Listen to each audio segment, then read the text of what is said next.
নমস্কার, আমার রান্নাবাটিতে আপনাদের সকলকে স্বাগত। আজ যে মজাদার রান্নাটা নিয়ে এসেছি, এটা ছোটবেলায় আমার মাও খেত, আমিও খেতাম, আবার এখন আমার মেয়েও পছন্দ করে খেতে। কড়াইতে ওই 2 চা চামচ মতো তেল দিয়ে দিয়েছি, তাতে একটু শুকনো লঙ্কা, একটু জিরে আর একটু সর্ষে ফোড়ন দিয়েছি। আপনারা চাইলে একটু পেঁয়াজ আর কারি পাতাও দিতে পারেন। তারপর সেটাকে একটু ভেজে নিয়ে একটু আলু কুচিয়ে রেখেছিলাম, সেটা দিয়ে দিলাম।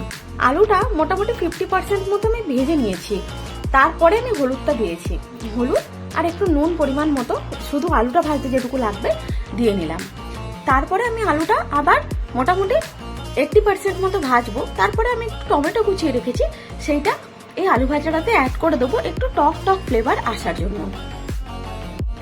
এটা যখন ভালো করে ভাজা হয়ে যাবে 80% মতো, তারপরে আমি এখানে একটু ধনে আর জিরের গুঁড়ো আমি আগে থেকে গুঁড়িয়ে রেখেছি, সেগুলো একটু অ্যাড করে দিলাম। আর একটুখানি গোলমরিচের গুঁড়ো দিয়েছি ফ্লেভারের জন্য। তারপরে একটা ডিম আমি খুব ভালো করে এটাকে ভেজে নিলাম, একদম ভালো করে, যাতে কোনো গন্ধ না ছাড়ে। ডিমটাকে ভালো করে আলুর সাথে টমেটোর সাথে মিক্স করে নিয়েছি। তারপরে আমি গ্যাসটা বন্ধ করে দেব। করে আমি আগে থেকে ভাত করে রেখেছিলাম, মোটামুটি 90% মতো করে রেখেছি ভাতটা।